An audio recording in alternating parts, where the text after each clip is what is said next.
Hello friends, வணக்கம். Welcome to என்னம்மா சமையல். என்னம்மா சமையல் வீடியோஸை ஃபஸ்ட் டைம் பார்க்குறீங்களா? சப்ஸ்கிரைப் பண்ணிக்கோங்க, பெல் ஐக்கானையும் கிளிக் பண்ணிக்கோங்க.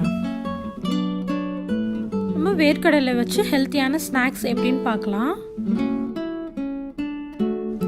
ஸோ நான் காஞ்ச வேர்க்கடலை எடுத்திருக்கேன், அதனால நான் அதை 5 மணி நேரம் ஊற வச்சுருக்கேன். உங்களுக்கு ஃப்ரெஷ்ஷான வேர்க்கடலையாக இருந்தால் நீங்கள் ஊற வைக்க வேணாம், அப்படியே நீங்கள் குக்கரில் போட்டு வேக வச்சுக்கலாம். ஸோ இப்போ அதில் தேவையான அளவுக்கு தண்ணி ஊற்றிட்டு ஒரு 1/2 டீஸ்பூன் அளவுக்கு உப்பு சேர்த்துக்கலாம். இதை ப்ரெஷர் குக் பண்ணிக்கலாம். 3 விசிலுக்கு குக் பண்ணால் தான் நல்லா வேகும்.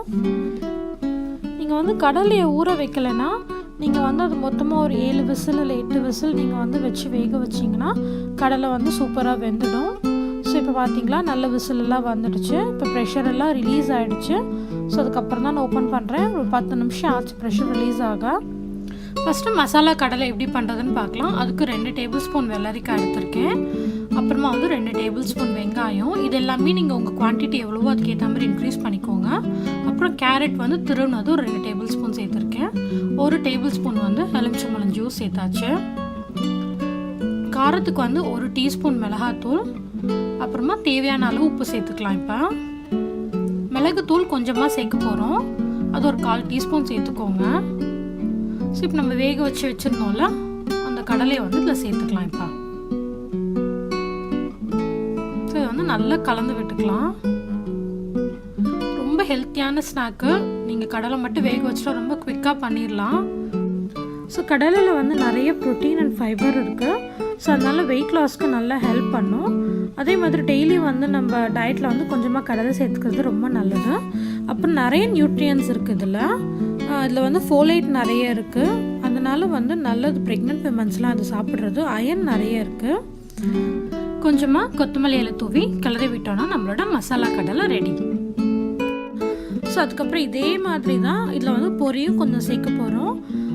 ஸோ அதுவும் எப்படி பண்ணுறதுன்னு பார்க்கலாம். 3 டேபிள் ஸ்பூன் அளவுக்கு வெங்காயம் எடுத்துக்கலாம். 2 டேபிள் ஸ்பூன் அளவுக்கு கேரட்டு. ஸோ உங்கள் தேவைக்கேற்ப நீங்கள் ஜாஸ்தி பண்ணிக்கோங்க இல்லை கம்மி பண்ணிக்கோங்க. வெள்ளரிக்காய் கொஞ்சம் சேர்த்துருக்கேன். அப்புறமா கொஞ்சமாக தக்காளி, அதுக்கப்புறம் 1 டீஸ்பூன் அளவுக்கு மிளகாத்தூள். காரத்துக்கு ஏற்ற மாதிரி நீங்கள் அட்ஜஸ்ட் பண்ணிக்கோங்க. தேவையான அளவு உப்பு சேர்த்துக்கலாம். அதுக்கப்புறம் லெமன் ஜூஸ் 1 டீஸ்பூன் கொஞ்சமாக சேர்த்தா போதும், ஏன்னா தக்காளி வேறு சேர்த்துருக்கோம். இப்போ கொஞ்சமாக கொத்தமல்லி இலை தூவிக்கலாம்.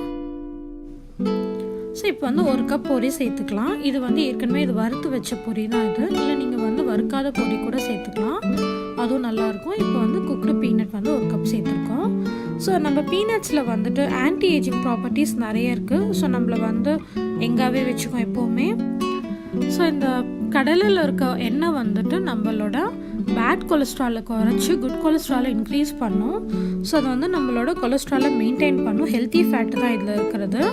அதுக்கப்புறமா டயபெட்டிஸ்லாம் வராமல் ப்ரிவெண்ட் பண்ணும். ஸோ ரொம்ப நல்லது. டெய்லி ஒரு கைப்பிடி கடலை சாப்பிட்றது ரொம்ப நல்லது நம்ம ஹெல்த்துக்கு. ஸோ நெக்ஸ்ட்டு கடலை வச்சு ஒரு சிம்பிளாக சுண்டல் எப்படி ரெடி பண்ணுறதுன்னு பார்க்கலாம். அதுக்கு எண்ணெய் 1 டேபிள் ஸ்பூன். எண்ணெய் இல்லாமல் கூட நீங்கள் ரொம்ப கம்மியாக எண்ணெய் ஊற்றி பண்ணிக்கலாம். ஸோ அதுக்கு 1 டேபிள் ஸ்பூன் கடுகு சேர்த்துருக்கேன். கடுகு புரிஞ்சதுக்கப்புறமா நம்ம 2 காஞ்ச மிளகாய் நான் அந்த மாதிரி கிள்ளி வச்சுருக்கேன், அதை சேர்த்துக்கலாம். அப்புறமா கொஞ்சமாக கருவேப்பிலை சேர்த்துக்கலாம். ஸோ இதெல்லாம் பொரிஞ்சதுக்கப்புறமா நம்ம கொஞ்சமாக பெருங்காயத்தூள் சேர்த்துக்கலாம். ஸோ இப்போ இது எல்லாத்தையும் நல்லா வதக்கிக்கலாம். இதெல்லாம் வதங்கினதுக்கு அப்புறமா நம்ம வேக வச்சு எடுத்த கடலையை இதில் சேர்த்துக்கலாம். ஸோ ரெகுலராக வீக்லி ஒரு 5 டைம்ஸ் நம்ம கடலையை நம்ம டயட்டில் சேர்த்துக்கிறதுனால நம்மளோட ஹார்ட் டிசீஸ் ரெடியூஸ் ஆகுமா, அதோட ரிஸ்க்கு. அதே மாதிரி டயபெட்டிஸோட ரிஸ்க்கும் நமக்கு குறையும். கேல் பிளாடர் டிசீஸ்லாம் வராது. அதே மாதிரி நம்மளோட பிளட் ப்ரெஷரும் குறையும். ஸோ இப்போ கடலை சேர்த்ததுக்கப்புறமா கொஞ்சமாக உப்பு சேர்த்துருக்கேன், கொஞ்சமாக தேங்காயும் சேர்த்தாச்சு. இதை நல்லா கலக்கிக்கலாம். ஸோ இந்த மாதிரி ஹெல்த்தியான ஸ்நாக்ஸை டெய்லி நீங்கள் வீட்டில் இந்த மாதிரி சிம்பிளாக செஞ்சு கொடுங்க. ஸோ நம்ம கடையில் வாங்குகிற ஜங்கெல்லாம் அவாய்ட் பண்ணிவிட்டு ஹெல்த்தியாக வீட்லேயே நம்ம குழந்தைங்களுக்கு பெரியவங்களுக்கு இதே மாதிரி செஞ்சு சாப்பிடலாம். ஹாப்பியாக இருப்போம், ஹெல்த்தியாக இருப்போம். இந்த வீடியோ பிடிச்சிருந்தோன்னா லைக் பண்ணுங்கள். என் அம்மா சமையலுக்கு சப்ஸ்கிரைப் பண்ணிக்கோங்க. நம்ம நெக்ஸ்ட் வீடியோவில் மீட் பண்ணுவோம். தேங்க்ஸ் ஃபார் வாட்சிங். என் அம்மா சமையல், அன்பும் ஆரோக்கியமும் நிறைந்த அருமையான சாப்பாடு.